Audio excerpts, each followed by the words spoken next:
It's Thursday, March 19. Magandang hapon po sa inyong lahat. As always, we bring you stories making headlines at this hour. Ako po, si Denise Tan. Hello, Denise Tan. Ako naman po si Lord De Vera.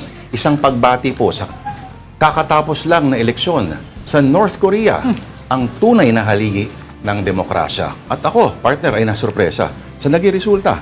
Ang pangalang Kim Jong-un ay 99.93% na sinulat sa balota. At congrats sa ating idol at katropa. Nakahawig ni Vandolph nung siya'y bata pa. Pero sa 99.93% na numero, meron akong pinagtataka. Para din yung natitirang porsyento sa sabon na hindi napapatay na bakterya. Yung 0.07% kaya, buhay pa. Dito na tayo sa programang Laging Yes at Laging All Right. Kim Jong-tan, ang Afternoon Delight.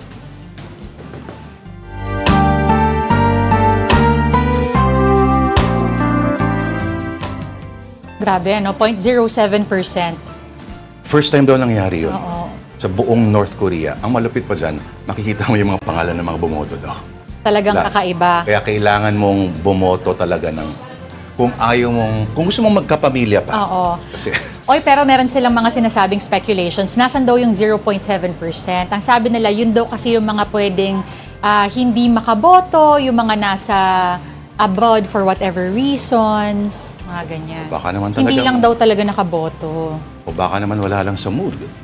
Oo, Pwede ba yun? o para sabihin lang nila na, yan sinusabing walang demokrasya dito. Merong dissenting voice kahit pa paano, pero first time daw yun. Oo. Kasi kung doong araw.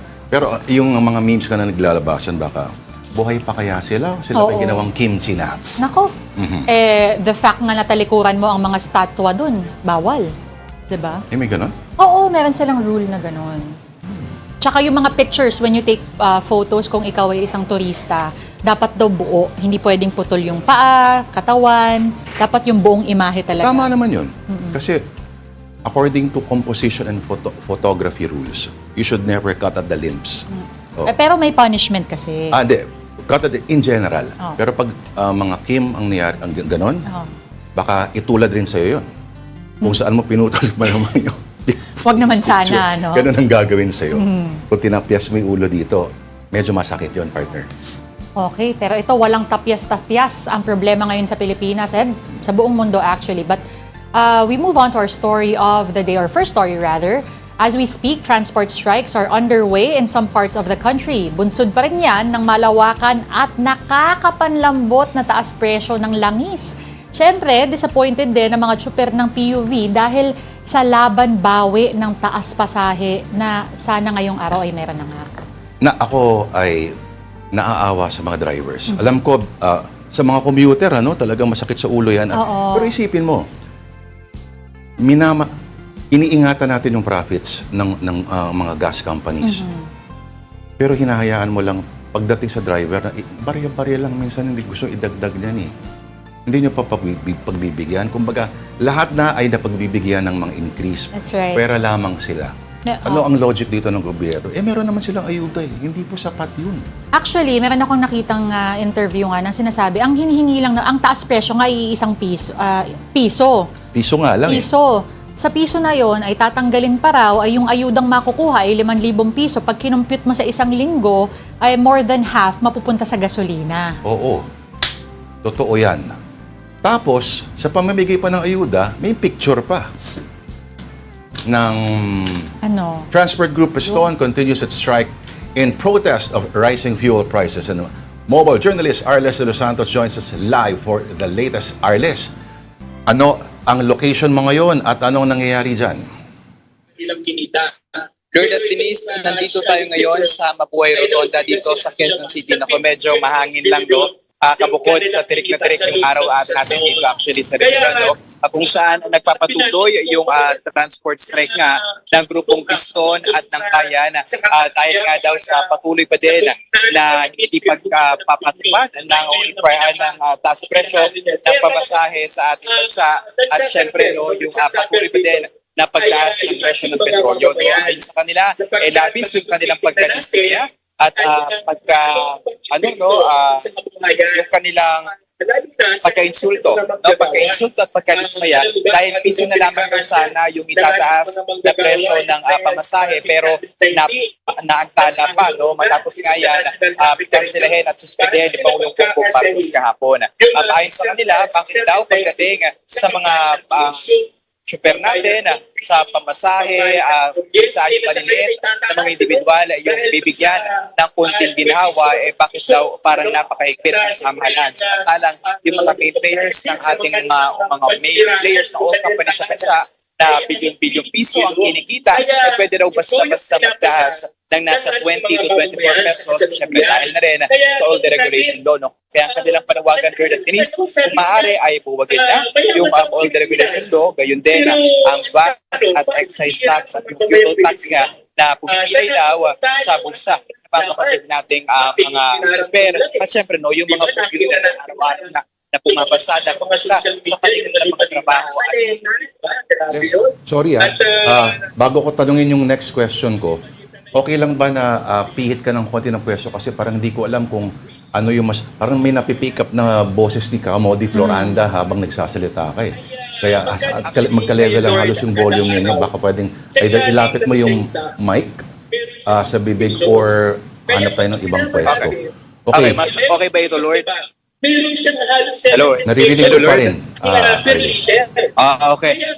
Ngayon kasi nagpapatuloy yung kanilang programa, no, kung saan meron silang online, I think it's a Facebook Live kung saan yung mga publiko pwede magkomento at sinasagot nila, no, yung mga tanong dito. Yung iba inaayunan nila at binabahagi yung kanilang mga posisyon dito. Kaya medyo malakas. Ito yung tractor nila sa gilid at yung speaker plus yung tent nila dito sa likuran. Dyan, inaasahan natin na ngayong mahapon, alas 4, darating yung iba pa na mga nakiisa nga dito sa kanilang tigil pasada, bunsod na patuloy na pagtaas sa oil price hike at yung kawalang aksyon o yung pagkasuspili nga ng taas pasahe ng ating pamahalaan. Arles, dati nanghihikayat minsan yung iba, no, yung ibang nagsastrike na hinaharang yung mga ibang bumibiyahe at hinihikayat sila na sumali na kayo dito. Wala namang, matagal lang walang ganyan, ano? Pero ito bang piston ay regardless of pinigil yung pagtaas ng pamasahe, tutuloy pa rin sila sa strike? Or nakadepende talaga doon sa ginawa ng Pangulo? Actually, Lord, bago pa suspendehin ni Pangulong Bongbong Marcos, no, yung pagsuspende dito sa pagtaas ng presyo ng pamasahe, nakakasana talaga itong kanilang transport strike, no? Kasi mainly yung kanilang panawagan bago pa yung kanilang pagkadismaya at pagka-insulto, yung cancelasyon nga, no, ng regulation law at yung excise, VAT at yung fuel tax, no? Dahil ito daw yung parang long-term nga na pwedeng makatulong sana sa ating mga kapatid, no? At actually in total they're expecting na nasa 10,000 na mga driver sa iba't ibang bahagi ng Pilipinas yung makikidalo dito.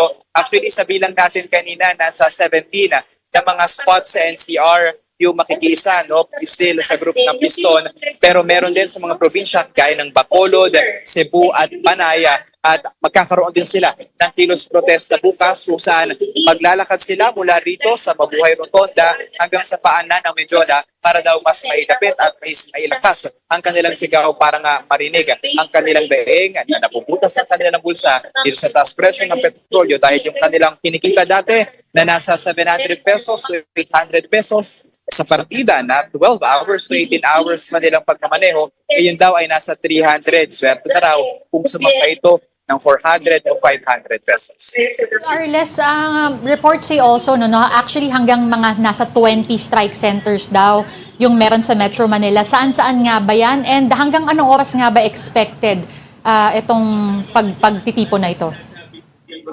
Nakita natin Denise doon sa kanilang listahan, magkakaroon sa Sukat, sa Alabang, doon sa Bikutan, Paranaque, ang alam ko meron din doon na isinagawa dito sa may bahagi ng Litex at sa Caloocan. Actually, napakarami doon, iba't ibang places din talaga. At dahil nga dyan, nararamdaman na rin ng mga kapatid natin computer itong transport strike. No, dito lang sa kaning bahagi natin kung nasaan yung E. Rodriguez Avenue, humigit kumulang isang oras na yung hinihintay ng mga commuter para makasakay ng jeep. Dahil yung itong linya na ito dito, kasama yung mga super dito sa mga nagtigil pasada. No? Kaya iba, talagang naghihintay doon sa libreng sakay na ino-offer ng kanilang lokal na pamahalaan. Pero kahit daw matagal ang kanilang hinihintay para makasakay lamang, nauunawaan daw nila ito, no? Dahil yung mga super na apektado, sila rin daw later on mas mararamdaman ito pag nagtaas na yung presyo ng petrolyo at hindi rin daw nila ito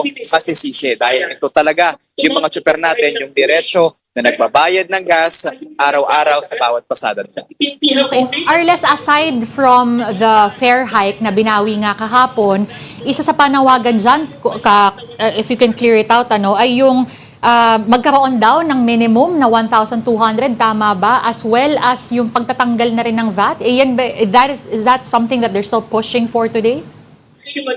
Yes, Denise, kasama yan sa mga placard na kanilang pinakita kanina, no? Kasi ayon sa kanila, hindi lang nila kailangan, I think we can say, no, na hindi nila suportado or medyo kayang tanggapin yung isahang ayuda lang na 5,000 pesos. Kasi kung tutusin daw, hindi naman daw talaga nito kakailanganin. Kung magkakaroon ng kontrol yung pamahalaan dito sa presyo ng petrolyo and then paalisin yung VAT and yung excise tax sa mga produktong petrolyo, mas bababa raw talaga yung presyo nito kada litro. No? Kasi yung goal nila, Denise, actually, may balik lang doon sa 55 pesos to 60 pesos na presyo ng petrolyo kada litro. No? Kumpara ngayon na nasa 84 pesos to 94 pesos. Yung iba, nasa 114 pesos na. No? Kaya pataas talaga ito. Yung 5,000 pesos daw na ayuda, parang nasa 1.5 araw lang nilang magagamit. Pero kung aalisin itong mga buwis na ito, mas long term, yun nakikita nilang ginhawa na may ibibigay dito sa kanila. Alright, maraming salamat. Si Arles de los Santos, nag-uulat po dyan sa Welcome Mabuhay Rotonda sa border ng Maynila at Quezon City. Alright, in Parañaque, meanwhile, protesting drivers are also expressing frustration after the government withdrew the scheduled fare hike. And for the latest update, here to report to us is mobile journalist Francis Rivera. Live, Francis, what is the situation? Mukhang parang payapa dyan masyado, Francis.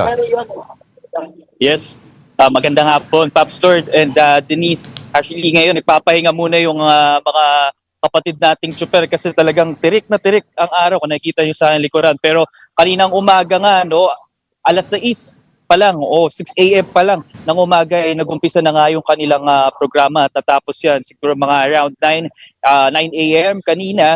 Pero mamaya ay mag-resume yan sa mga alas 3 or alas 4. No? Depende nga kung medyo bumaba itong sikat ng araw dahil matindi ang init dito. Pero gasing tindi rin ang init ng panawagan nila ang sa mga placard na hawak-hawak nila. No? Kasi nga gusto rin talaga nila matanggal itong VAT at excise tax na talagang nagpapabigat sa bulsa at nagpapabuta sa bulsa ng ating mga tsuper dahil ayon sa mga nakakausap nga natin dito ay halos dito ng araw talaga umiikot yung sinasahod o yung mga binabiyahe nila dito na halos napupunta sa presyo ng diesel, no, lalo na ngayon na pumapalo ang kada litro ng diesel sa 100 piso kada litro, kaya medyo masakit sa bulsa dahil kung dati kaya pa nilang umabot ng 1,000 to 1,500, ayun, may nauuwi pa sila.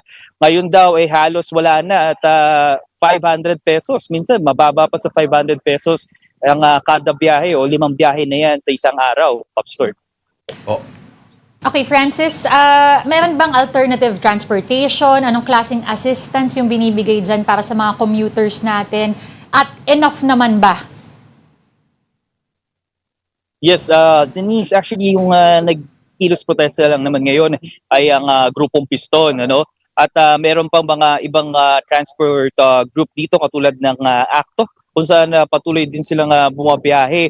Pero yun nga, dito kasi sa spot na to, ito yung loading area ng mga pasahero. So may chance na medyo lalakad pa sila banda doon sa may gitna, no? Kung alam niyo yung Heritage, no, the Heritage Hotel, at doon pa sila makakasakay ng jeep papuntang north, no, yung mga papuntang Divisoria, ayan, at papuntang Quiapo. So medyo nahihirapan yung ating commuter na makabiyahe. Pero dito naman, no, meron na mga umiikot dito galing sa Pasay LGU na libreng sakay kung saan maaari silang dalhin o ihatid doon lamang sa may Pasay Rotonda or Pasay sa may EDSA.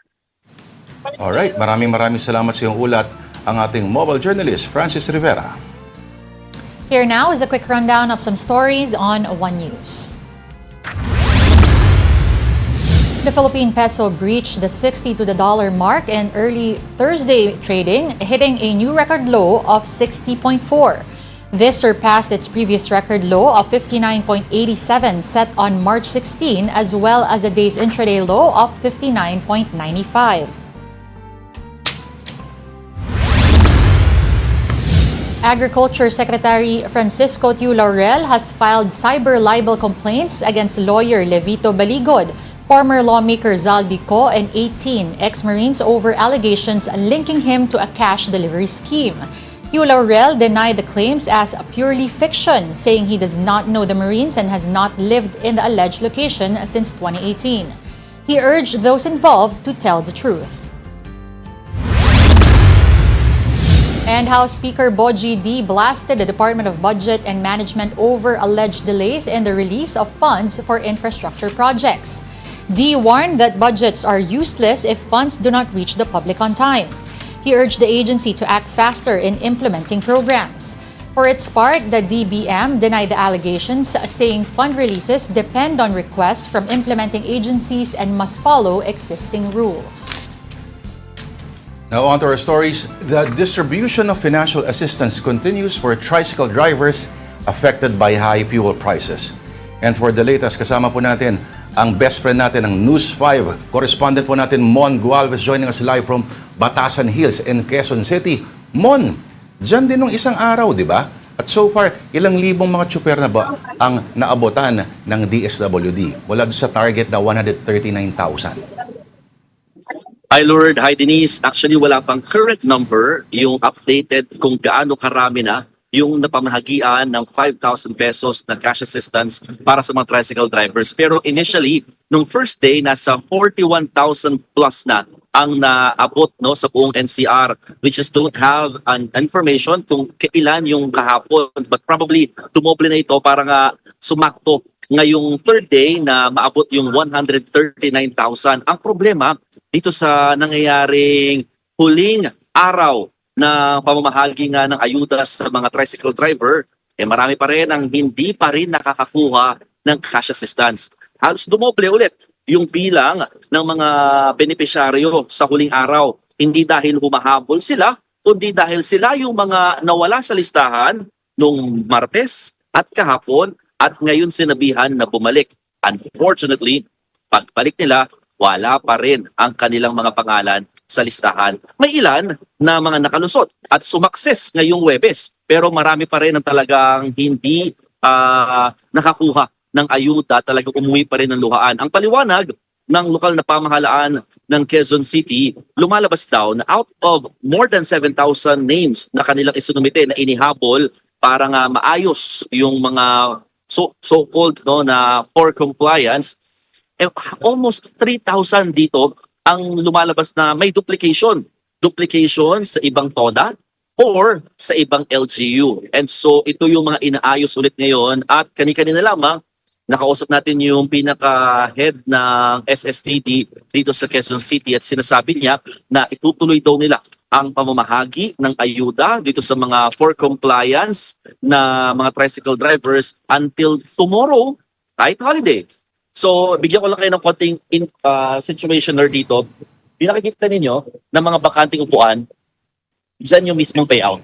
No? Dito yung mismong bigayan na ng 5,000 piso. Dito yung mga magagandang ngiti na ng mga tricycle drivers. Pero yung mga nandoon sa likod, yung kumpul ng mga driver doon, yun naman yung mga for verification. Diyan yung nagtatagal at dyan naiipon talaga yung mga tricycle drivers. At dyan din na kikita ka agad kung sino yung mga lulusot at makakakuha na nga ng 5,000 o pauuwiin na muna dahil nga hindi sila eligible pa for today. Pero ang sabi din naman ng DSWD, tuloy-tuloy pa rin naman ang kanilang pagpaprocess. So wag mag-worry daw dahil makakatanggap pa rin naman daw sila ng 5,000 pesos. It just happened na hindi ito maaaring mangyari ngayong araw kundi sa iba pa mga payout schedule. Mon, kung ibabase natin sa mga upuan na walang nakaupo kumpara doon sa mga nakakumpol sa likod. Parang mas marami pa ang nagkakaproblema sa mga listahan ng pangalan. At ito pa, gaano ba kasimple o gaano kakomplikado ang pagre-register at pagtanggap? Ito ba may kailangan maraming fill-upan, halimbawa ng mga ng mga kung ano-anong, kasi Forms. minsan marami nahihirapan sa ganyan mo, aminin natin. Exactly. And specifically, these are tricycle drivers na talagang ito yung pinaka anak buhay nila ng matagal na. At marami sa kanila aminado, hindi naman talaga nakapagtapos ng pag-aaral. Pero to be honest, madali lamang yung pinaka requirements at process, no. Dito sa mismong payout, dalawa lang ang requirement. That is driver's license na hindi expired and photocopy nito. Pero doon sa paano ka mapasama sa listahan, ang requirement lang din is, ganoon din, driver's license lamang. Kailangan mo lang ma-fill out yung kung ano yung nakalagay sa driver's license mo sa mga fill out form, no, na kailangan mong punuin. At yung kasi yung kinukumpara at inaaral ng DSWD, kaya sila mahigpit sa listahang inilalabas. At ito nga yung master list na kung saan nagtatagal ngayon yung mga tricycle drivers. Okay, Mon, sorry, I need to go back dun sa mga hindi pa rin nakakatanggap, no? So ano na yung proseso ngayon? Parang mag-aabang na lang sila, magbabaka sakali na lang sila na baka bukas, meron na silang makuha. What kind of assurance would they have? Ano yung proseso? Dahil, syempre, araw-araw silang pupunta dyan, imbis na nakakahanap sila ng ibang pwedeng pagkakitaan, kailangan nilang mag-intay dyan at mag-asikaso ng papeles day after day. Alam mo, Denise, totoo yan, sinabi mo lahat. Marami sa mga tricycle drivers na hindi na nakatanggap ng Martes na napigpo pa rin ngayong Webes, lahat sila hindi pumiyahe. So, you can just imagine na hindi na nga sila namasada, wala pa sila mauuwing pera o kita ngayong araw para sa kanilang pamilya dahil nga inutusan nila yung araw nila dito sa pag-asa makakakuha ng 5,000 pesos. Ang sabi ng DSWD or particularly ng LGU, no, dito sa usapin na ito, nakipag-usap na sila sa mga presidente ng mga TODA dito sa lungsod at nakatakda sila maglabas ng listahan para malaman ng mga drivers kung kabilang ba sila doon sa mga may sinasabing ng duplication o baka sila pa rin yung mga may kulang na mga datos ng kanilang personal information. And so para maayos nga iyan, yung hanggang bukas na sinasabing extension para sa payout ng 5,000 pesos, yan ay kung maayos nila ngayon yung kanilang mga datos at naihahabol sa DSWD. Dahil kung hindi, they might wait for another payout schedule na sasabihin na lamang ng DSWD.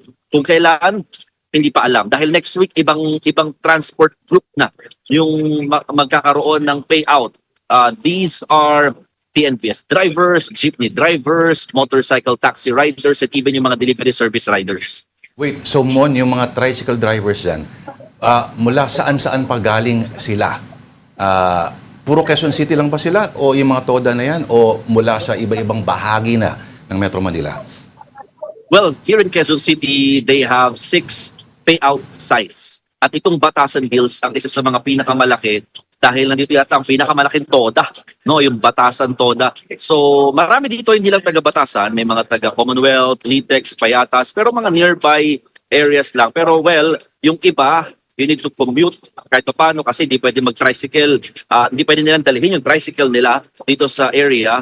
Kaya gumagastos, no, ng pamasahe, kaka-photocopy, at saka yung iba pa mga pangangailangan nila. So yung paglalaan ng oras and effort, talaga matindi ang ginagawa ng mga tricycle drivers din para makakuha lamang ng 5,000 pesos na aminado rin sila, hindi ganun kalaki kung tutusin, pero malaking bagay para sa ilang araw na pamumuhay ng kanilang pamilya.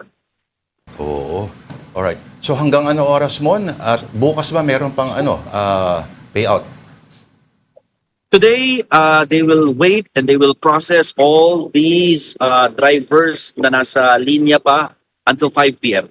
Pero yung mga hindi naaabot at yung mga sinasabi nga natin ng may mga for compliance or kailangan pang ayusin sa kanilang details, tomorrow, magkakaroon ulit ng extended payout schedule para sa kanila, kahit holiday, papasok daw yung mga tauhan ng Quezon City LGU at ng DSWD. Oo, kasi kahit Lord, DSWD yan, dapat din may coordination with the barangay. Kasi barangay kahit paano nakakilala doon sa mga ano no?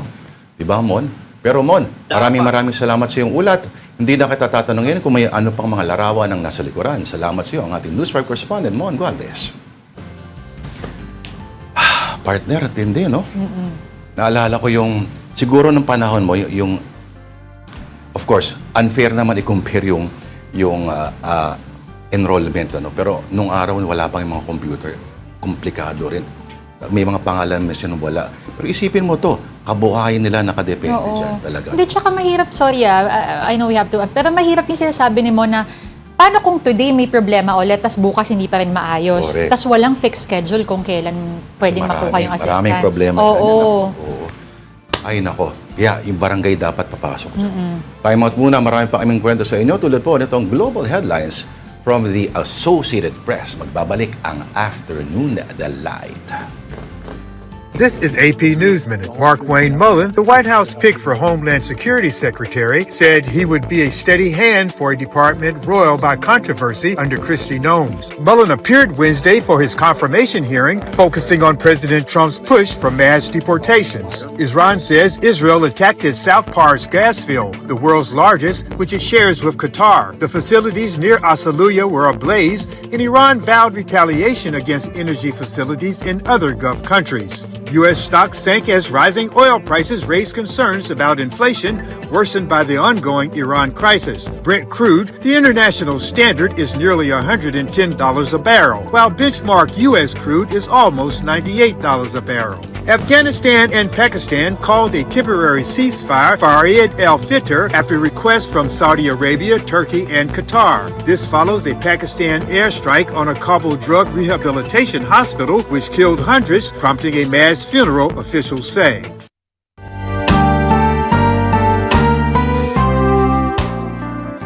This is AP News Minute. Iran launched new strikes toward Israel and Gulf countries early Wednesday.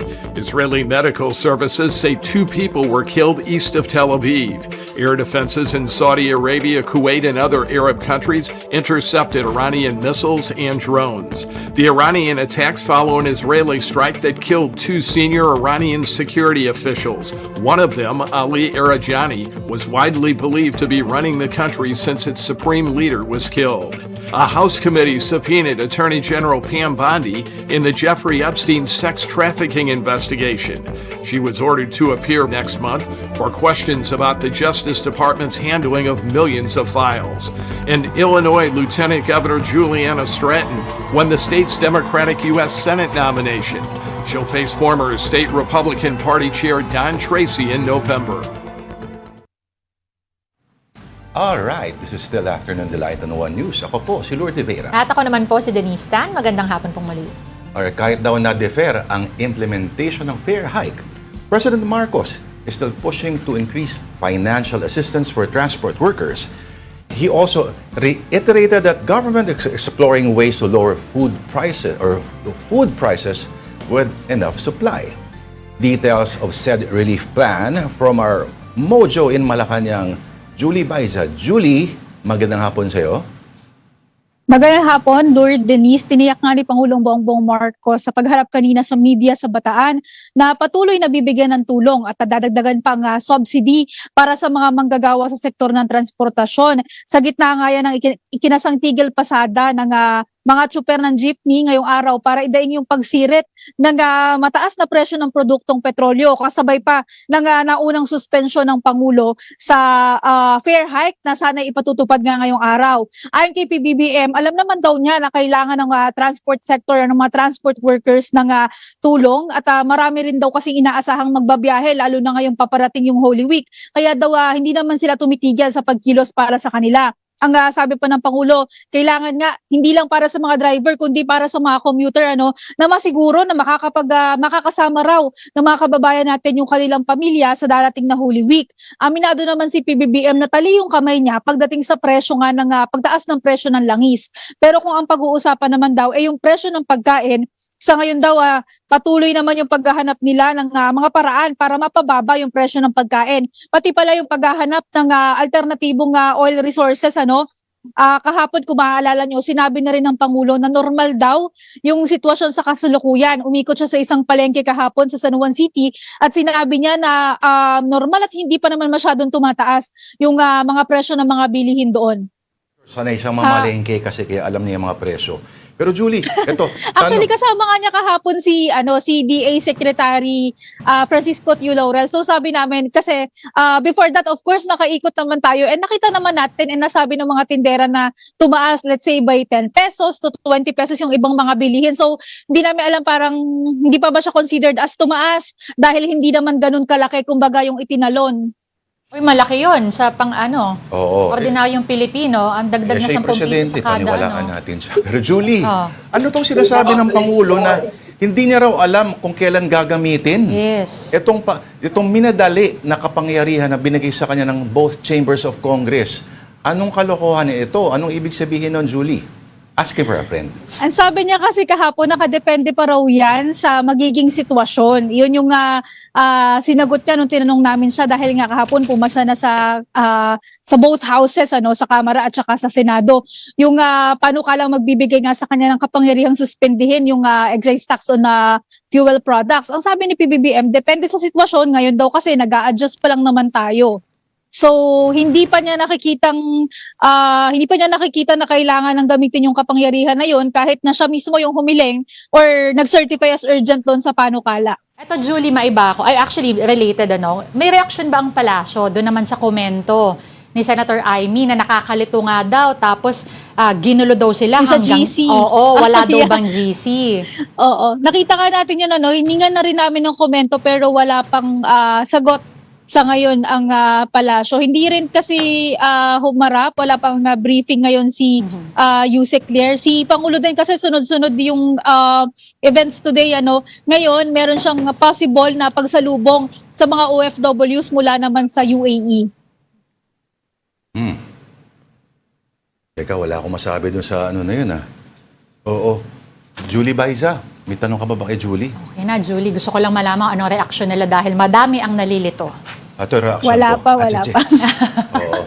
Okay. So, mamaya mo kung sasalubong, May possible attendance. Hindi pa natin ma-sure ngayon kung matutuloy na sumalubong. Kinakabahan ako pag sinabing okay yung mga sa mga ganyan. Yung father niya noon, nire-research ko nga kahapon, 1973, talagang nag-anticipatory yung mga decision talaga. No, hindi na naghihintay ng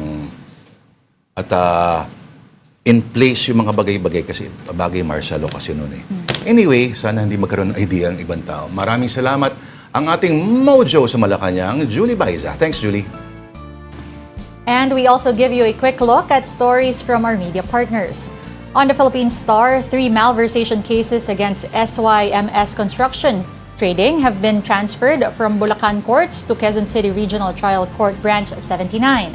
Said cases are related to anomalous flood control projects. Former DPWH Assistant Engineers Bryce Hernandez and JP Mendoza and their co-accused are held at the Quezon City Jail.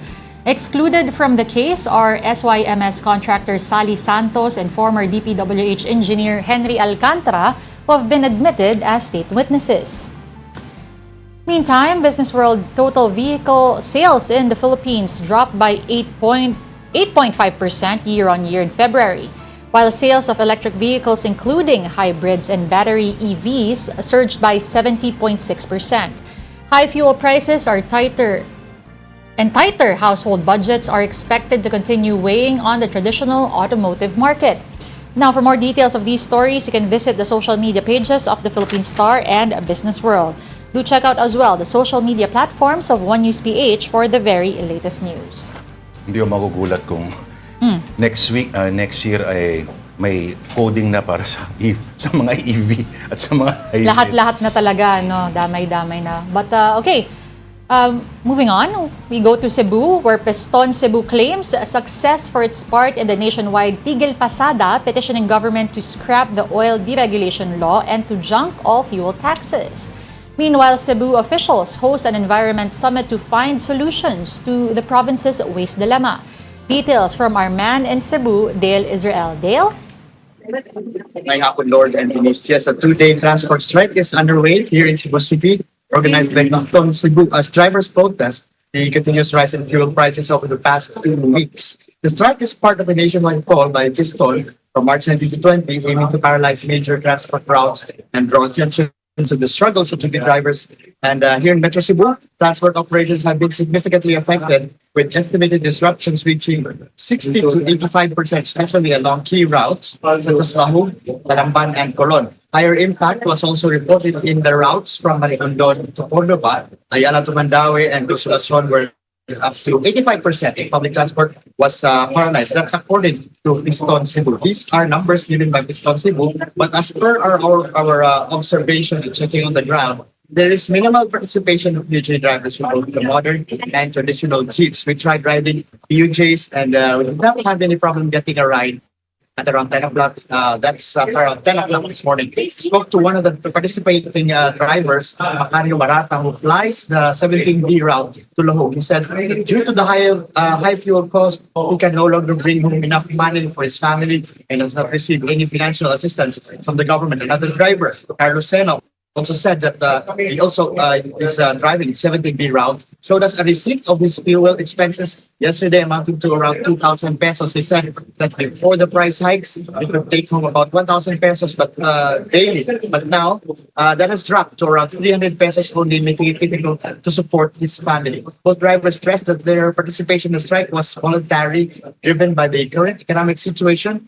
Meanwhile, our latest monitoring shows that diesel prices here in Cebu or in Cebu City now range from 102 to 111 pesos per liter, while gasoline prices at 92 to 95 pesos per liter. The Cebu City government has also said that there are several government buses on standby should the need to deploy them if there are stranded passengers later. That is what's happening here in Cebu. Back to you, studio, Lord and Denise. Oo, deal. So, government buses, plus meron pa bang ibang mga, halimbawa, mga army trucks ba yung ginagamit pang ferry, halimbawa, ng mga tao? At meron bang mga nanghaharang ng mga kapwa nila, mga drivers, nanghaharang para itigil pasada? The relevance actually told us that their participation is voluntary at hindi sila manghaharang ng mga nag-continue pa rin na nagda-drive ng mga drivers. Kita natin kanina meron maraming mga 17B patungong Lahug at patungong Ayala Center. Marami pa rin mga jeep papunta sa doon. So, walang mga pag-arang-arang daw na ginagawa. Alright. Maraming salamat sa iyong ulat. Dale Israel, our man in Cebu, ang ating One News Cebu desk. Now, with utility rates climbing, experts share easy ways to reduce energy consumption this summer. Mobile Journal Daniel Dayaw with this report. From hotter days to higher energy prices this month, an expert shares simple ways to cut down power use at home. Summer is almost here, and with temperatures rising, Filipinos are feeling the pressure as utility bills continue to climb. Mahati yung budget, mas lalaki pa. Concerned kami kasi tatlo anak ko, ilang electric pa yung gumagana. Sa halip na okay na yung baon nila sa araw-araw, yung pagkain namin, madadagdagan pa ng bagong pag-a-adjust sa mga gastusin, lalo yung LPG, kuryente. The same concern is shared by Rachel, whose family relies on air conditioning. Sa amin yung aircon talaga kasi sobrang lakas talaga niya sa konsumo ng kuryente. Kung kayang tiisin din. Pero kung hindi naman, syempre, para rin sa mga bata kasi kawawa rin mga bata lalo na kapag mainit. But even with these challenges, an electrical engineer highlights how saving power doesn't have to be complicated, as maximizing natural light during the day can help reduce electricity use. Yung mga pagtitipid ay pwede natin gawin in the most practical way. Katulad nga nitong nasa background ko. I'm using the sunlight as reference. Napaka-basic niyan pero pinaka-helpful way. For cooling, using electric fans alongside air conditioners helps spread cool air, allowing for lower setting and shorter time usage. So yung sa gabi, pag-shower kahit 10 to 15 minutes at kapag cool down na yung body natin. Yung settings nung aircon and syempre nung electric fan natin, hindi natin ganong kailangan taasan kasi medyo cool down na tayo eh. Yung room mo, And for households that regularly do laundry, he recommends use natural heat to dry clothes and avoid overloading the washing machine. sa mga nanay, yan, na mga mahiling mag-washing sa umaga, 'di ba? Mostly ng washing ngayon may mga dryer na. Instead na gamitin pa natin yung mga dryer machines natin, pwede natin gamitin yung natural heat, no? Isampay na lang natin in an hour or two, sure naman na matutuyo 'yun. In the end, he emphasized one simple but effective habit: unplug. These tips are also encouraged by Meralco, reminding the public to adapt energy-efficient habits like using natural light and proper room ventilation, unplugging unused devices at night, and keeping appliances like fans and air cons well maintained to help reduce power use at home. With the hot season approaching, experts say smart and efficient habits go a long way in keeping bills down. Kapatid Mobile Journal, Daniel Dayaw, we are One News. And historic Intramuros gets a modern, eco-friendly transport upgrade. And the mobile journalist Fatima Baduria is in Manila for the launch of the country's first Filipino-made e-Tranvia. Fatima, ano ang e-Tranvia at saan ang rota niyan? Lord, Denise, kanina nga inilunsad ang all-electric na e-Tranvia ng Department of Science and Technology at na-turn over na rin ito sa Intramuros Administration. Bali, tourist vehicle ito, Lord, na nakapagsasakay ng 18 na tao at gawa ito sa pinaghalong steel at baka fiber composite na native dito sa Pilipinas para raw matibay at magaan at the same time efficient yung pagtakbo nitong Tranvia. Actually, noon pa kung matatandaan natin, no, meron naman na talagang electric Tranvia dito sa Intramuros o yung streetcar, pero noon kahit electric na rin yon, gumagamit pa ng relays at meron pang overhead wires para mapatakbo ng kuryente yung electric Tranvia. Pero ngayon na nagbabalik ito dito sa Intramuros, digulong na at di baterya pa yung e-Tranvia na inilunsad niya kanina, no, at hindi na kailangan ng gasolina. So, lalo na ngayon na tumataas yung presyo ng petrolyo, hindi na kailangan yan nitong e-Tranvia dahil all-electric talaga ito. At libre pa ang sakay sa e-Tranvia at least for now, no? Bali, itong e-Tranvia daw ay lilibot sa Intramuros at may tour guide pa nakasama dahil magpapadala raw ng tourism officer ang Intramuros Administration para makapagbigay ng mga historical na information doon sa mga madadaanan ng e-Tranvia na ito. Magsisimula daw bumiyahe ito this weekend at magtutuloy-tuloy daw yan araw-araw hanggang Mayo, Lord. Okay, palinaw lang Fatima, saang bahagi ng Intramuros ang dadaanan niyan? At isa lang ba yan? Isang carriage lang ba yan? Yes, Lord. Sa ngayon, no, isang unit pa lang ang meron pero balak daw nilang magdagdag ng 3 pa. Hopefully, in the future, wala pa kasi silang estimate daw kung kailan ito malalabas. Pero kanina nga, no, nasakyan ko itong e-Tranvia at nilibot ito sa buong Intramuros. So, nadaanan yung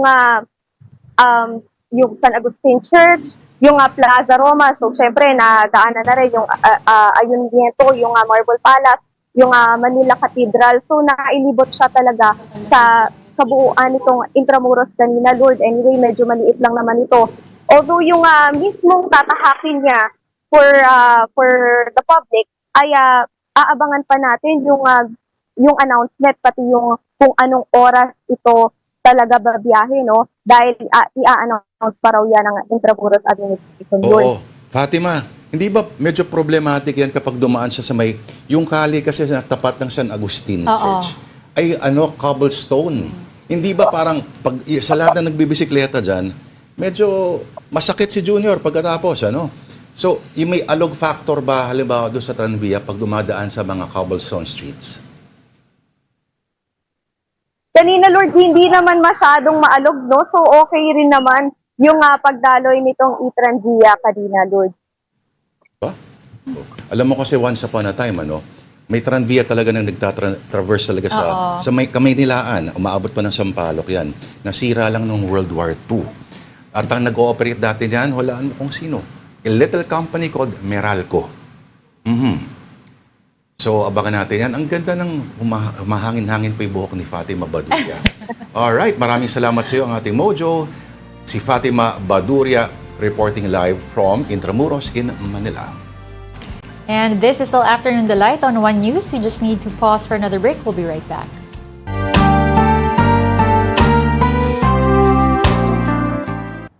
Ito ang inaabangang pasilip ng BTS sa lead track ng kanilang album na Arira. Sa unang teaser ng music video sa kantang Swim, may isang babae na pumasok sa museum. Pinagmasdan niya ang nakadisplay na ship model. Sa ikalawang teaser, sakay na ng barko ang BTS. Sobrang patikim lang parehas, pero humahataw na sa milyong-milyong views. Isa pang inaabangan, ang nakatakdang pag-perform ng grupo sa The Tonight Show starring Jimmy Fallon. Talaga namang excited na ang BTS Army sa reunion ng global pop sensation. Si Colleen nga, babiyahe na para sa makasaysayang BTS The Comeback, Arirang sa Gwanghwamun Square sa South Korea. Isa lang naman siya sa mga maswerteng nanalo ng free ticket para sa kick-off concert ng BTS. Sana all talaga! Sobrang excited po. Yung kaba, nandito pa rin talaga na, alam niyo po yun, kahit nakailang beses na po tayong bumalik sa Seoul. Pero yung ngayon, iba yung excitement ngayon. Kasi first comeback po ng BTS. Dala pa niya ang mga BTS memorabilia na ihahanda raw niya oras na makita ang kanyang OT7. Nagpagawa ako sa cafe po, sa mga staff po, ayan. Gaya ito, nag-ready ako ng headband kasi limited lang po yung pwedeng dalhin. Ngayon, yung release nila ng mga photos sa Netflix, ito po, pinagawa natin siya. So, ito po yung dadalhin natin. And syempre, nag-ready din po ako itong Army Bomb natin. Itong bagong release na Army Bomb po, BTS Lightstick version 4 ng BTS po. Ayan. Tapos may mga OOTD po tayo, may mga damit tayong tinala. May ano din tayo, yung mga BT21 ng mga dinala ko.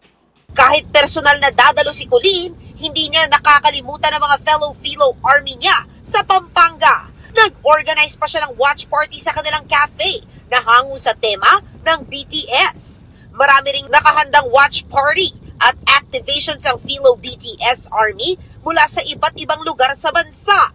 Mapapanood na ang BTS The Comeback Arirang Concert sa Netflix sa Sabado.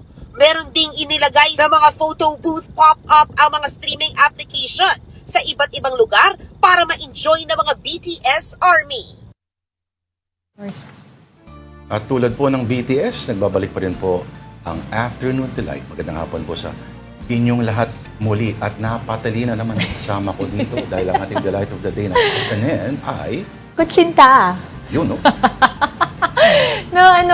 Mahilig ako dito yung madaming nyug. Ayan. Teka, Alam mo, natin. ang mahirap na maghanap nito sa amin. Yung kutsinta? Ibibigay ko sa yung pinakataas na part. Kunin natin. Yung nasa Ayan. nasa ibabaw. Gusto ko yung talagang Gusto mo yung talagang nagsiswimming sa nyog. nyug. Yung talagang mahihirinan ka na dahil sa dami ng mga Yung manunuyo yung mo. grated coconut. Ay, shucks. Pero totoo, mahirap nga kasi nga, di ba, madaling mapanis. Yep. Talaga naman, hindi pa rin ako dahil gusto ko yung swimming na swimming.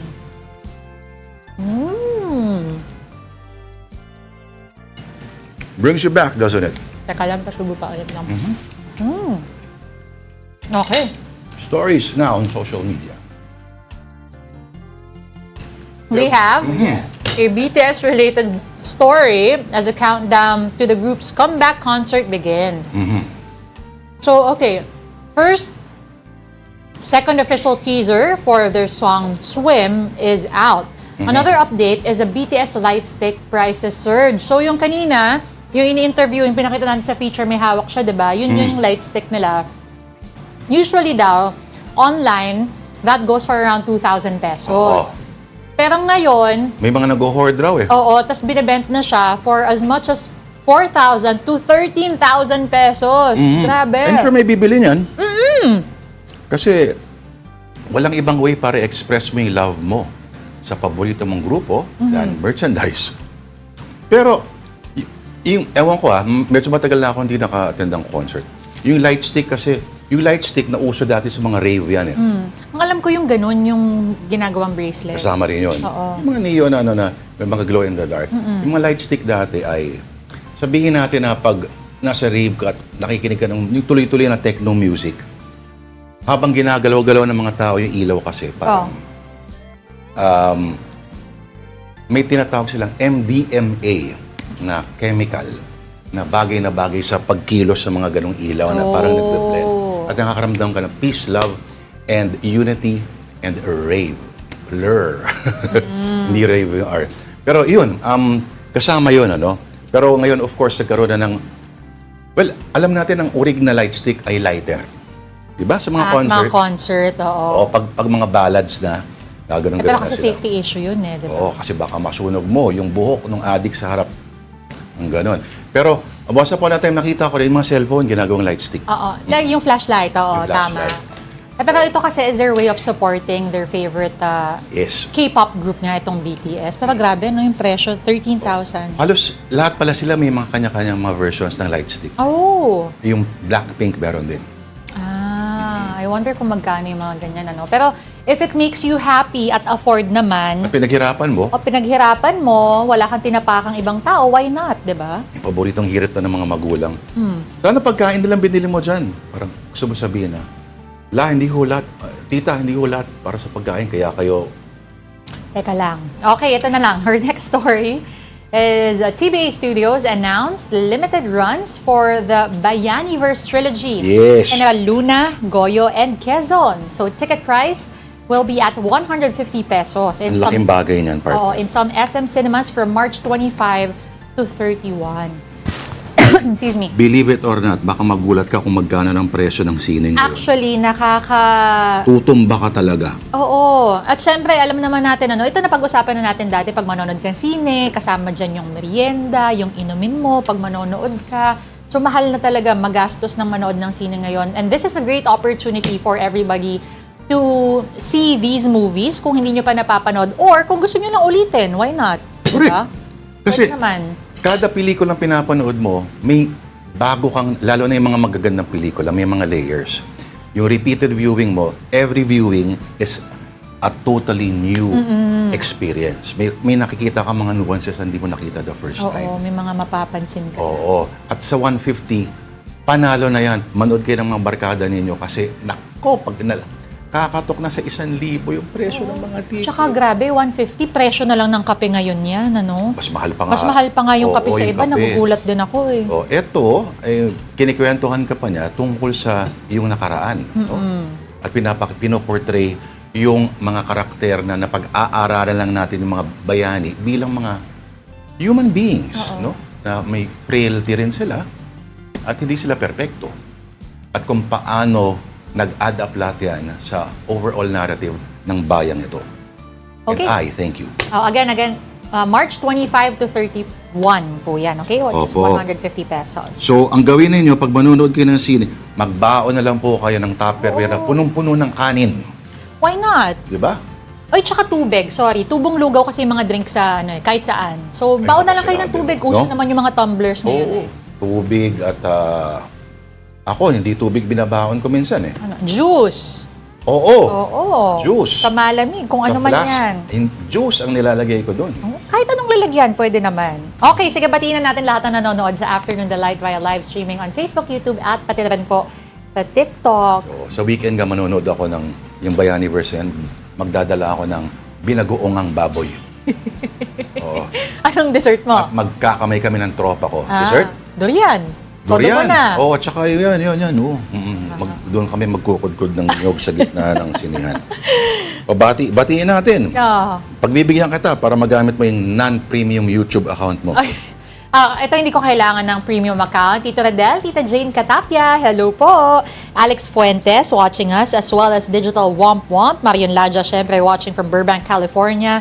Si John Sintilieses, happy Thursday to all. pati na rin si Rodel Alcantara na nanonood sa atin every day from El Pueblo, Novaliches. Good afternoon kay Marlon Manalo. Sabi ni Johnson Teleses, sarap daw kasi naalala na panood niya yung Hall & Oates sa Araneta nung 1990s pa yon. Diyos ko, Johnson Teleses. Naghiwalay na nga yung dalawa ngayon eh. Nakaka-induce daw yung mga light stick ng ecstasy at extano sa mga rave, sabi ni Jinx89. Yun yung binabanggit ko. Pero kung saan ka maghahanap niyan, PM is key. Ay, wag ganun. Wag ganun. Jet back Jojo. Delighter siya. Det Palaganas. Magandang hapon. Mike Policarpio. Laging present. Alvin Pusta. Hindi na siya makanood ng sine. Mababa lang kasing sahod niya. 1,000 gastos sa sine. Sir, mahilig ako kumain, sir and madam. Kain mo na lang yan kung ano magpapaligay sa iyo, Alvin. Ross Randali. Ibalik ang 30 pesos ang cinema ticket na may double feature sa sinihan. 30 pesos? Inabot ko pa yan. Mahal lang yung 30. Inabot ko sa dati ng 19 pesos tsaka 25 pag doon ka sa pinakataas. Hindi ko na maalala inabutan ko. At pwede ka pang manigarilyo sa loob ng sinihan. Yan ang malupit dyan. Sino pa? Oh, teka. Lilipat naman ako Sweet sa Facebook. Revenge. Hello sa iyo, Sweet Revenge. Kay, Si Edna San Pedro Gonzales mula sa Navotas, nanonood din. Si Renz Matienzo watching us as well. At Nico Cabales. Rock Fusion. Galing talaga ng gobyerno. Hindi lang pera ng tao sinasayang, pati oras. Paolo LLP. Wala rin kwenta yung ganyan mga toda kung walang maayos sa listahan ng mga membro. Opo, Rodel Alcantara, of course. At Marion Laja, greetings from mainit daw ngayon sa Burbank, California, sabi ni Jimmy. Saan kaya mas mainit? Napakainit din dito. Okay. Alex Fuentes, of course. Aniel Espiel, pick. All right, and that'll do it for us this Thursday, March 19. Thank you for watching Afternoon Delight. Siya po si Denise Tan. Join us again tomorrow at 2 p.m. Siya naman, si Lourdes Vera. Kapatid, we are One News, all sides, all the time. Have a delightful afternoon.